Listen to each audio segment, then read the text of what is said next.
Ever get that itch, that travel bug, Oh, yeah, where you're just dying to get out there and see the world? definitely. But then you think about the crowds and the lines and how much it's all going to cost. Ah, yeah. Makes you kind of want to just stay home. Yeah, I hear that. Well, today we are diving into the secrets of off-peak travel. We can unlock some pretty amazing savings and even richer travel experiences. We dug through a bunch of articles and research for this one. Oh yeah, we did our homework. And the big takeaway, well, it's all about timing. Traveling when everybody else isn't can really pay off, literally. It's kind of like finding those secret loopholes in the system. Exactly. Less waiting, more authentic experiences, and a much happier bank account. So today, we are going to equip you, our awesome listeners, with all the knowledge you need to travel smarter Right, spend less. by mastering the art of the off-peak adventure. We found this one article. It really breaks down how important that connection is between timing and destination. Okay, so let's back up for a second. Why does traveling off-peak even matter in the first place? Like, what's the big deal? Well, it really comes down to that struggle we all face, right? Wanting to explore the world, Right, but also having to, stay within a budget. the real world. Exactly. Off-peak travel is like the bridge between those two things. And our sources really emphasize that it's so much more than just saving money. Like, it's deeper than that. So it's not just about snagging a cheap plane ticket. Nope. It's about what happens once you get there. It's about the quality of the experience. The articles talk about how dodging those peak tourist times unlocks this whole other level of travel.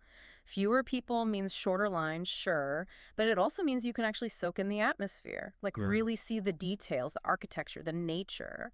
All those things that just get lost in the chaos when it's super crowded. Imagine strolling through ancient ruins or a bustling market Oh, yeah. and not feeling like you're fighting through a sea of people, It's so peaceful. having a moment to yourself at some stunning viewpoint, That's the dream. and knowing your wallet is happy too. It's like a win-win-win. Absolutely.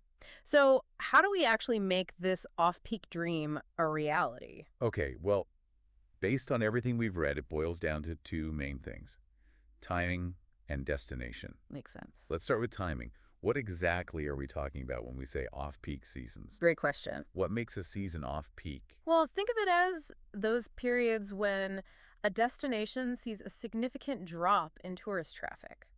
It's usually tied to things like weather patterns. It's like right before or after the crazy heat or cold. Exactly. School schedules. It's best to avoid those major holiday breaks when everyone and their family is traveling. Right. Makes sense. And even specific cultural events that draw in those massive crowds at certain times of the year. We found some really good examples of this in the articles. Oh, for sure. Like thinking about Europe in the early spring or late autumn. They say the weather is still really nice in a lot of places, but those huge summer crowds have gone home. Right, like you still get those beautiful sunny days, but without all the hustle and bustle. Exactly. And then there's Southeast Asia. What about traveling there during their wet season? I know it sounds kind of scary. Rainy season. Yeah, but the research says those downpours are usually pretty short and intense. So there's still plenty of time to explore and way fewer people to share it with. Yeah, I've heard that. It can actually be really beautiful and lush during the wet season. Totally. But of course, the key is to do your research. There's no one-size-fits-all approach to off-peak travel. It's all about being prepared and knowing what to expect.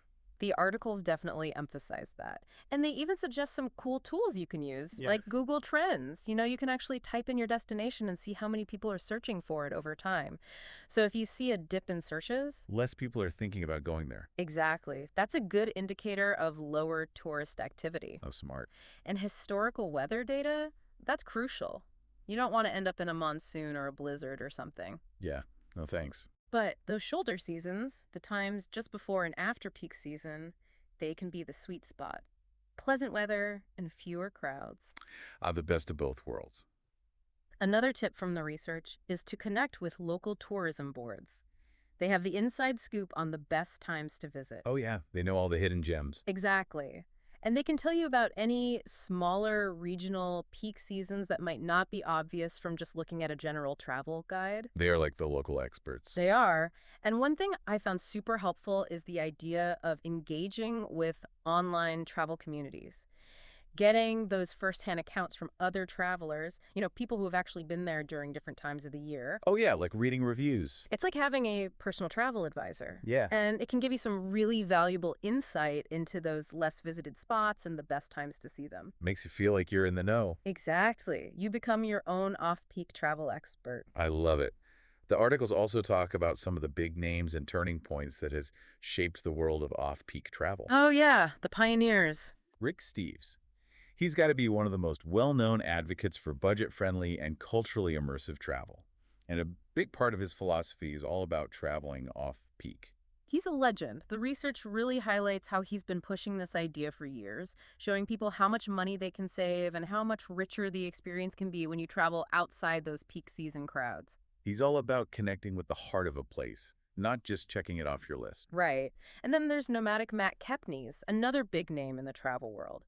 His guides and blog posts are all about finding those off-the-beaten-path adventures, and again, he really emphasizes the value of traveling off-peak to get those authentic experiences and save some cash along the way. It's like he's saying less is more when it comes to travel. Exactly. Fewer tourists often means more genuine interactions and a more relaxed pace. Yeah, who wants to be rushing around on vacation? Not me. And our sources also point to some wider trends that have made off-peak travel more accessible for a lot of people. Like what kind of trends? Well, think about the rise of budget airlines back in the 1990s. That was a game changer. True, everyone could suddenly afford to fly. It opened up travel to so many people and gave them the flexibility to be more strategic about their travel dates, Yeah. no longer bound by those traditional high season prices. It was like a travel revolution. It was. And then came the internet and online booking platforms. Now you can easily compare prices across different seasons and snag those off-peak deals with just a few clicks. So much easier than calling up a travel agent. Right, and it's given so much power to the traveler. You can see exactly how prices fluctuate and make informed decisions based on your budget. Transparency is key. It is. So we've covered the why and the how. Now let's get to the really juicy stuff, the mind-blowing facts about off-peak travel. Hit us with it. Okay, so first up, the savings. Our research suggests you could potentially save up to 50% on your travel expenses by going off-peak. Whoa, 50%. And that includes everything from flights and hotels to even tour operators. I mean, that's a huge chunk of change. Think about what you could do with all that extra money. Stay longer, splurge on some fancy meals, or even save it for your next adventure. Exactly. The possibilities are endless.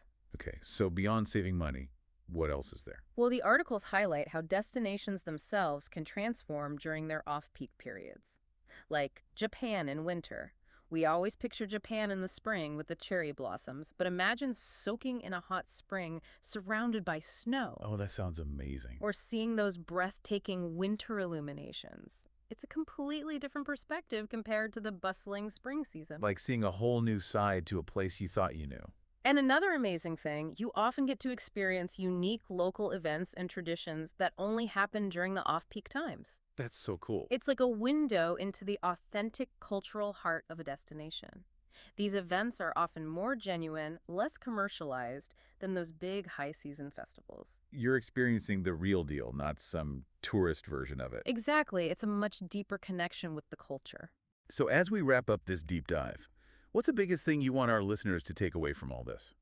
Well, the research really drives home the point that off-peak travel is about so much more than just saving money. It's about having a more intimate, more immersive, and ultimately more rewarding travel experience. It's about escaping the crowds and finding those hidden gems that most tourists never get to see. And it's about trading that frantic, rushed feeling of peak season for a sense of calm and connection with the place you're visiting. So to all our listeners out there, as you start planning your next trip, really consider looking beyond those traditional peak travel times.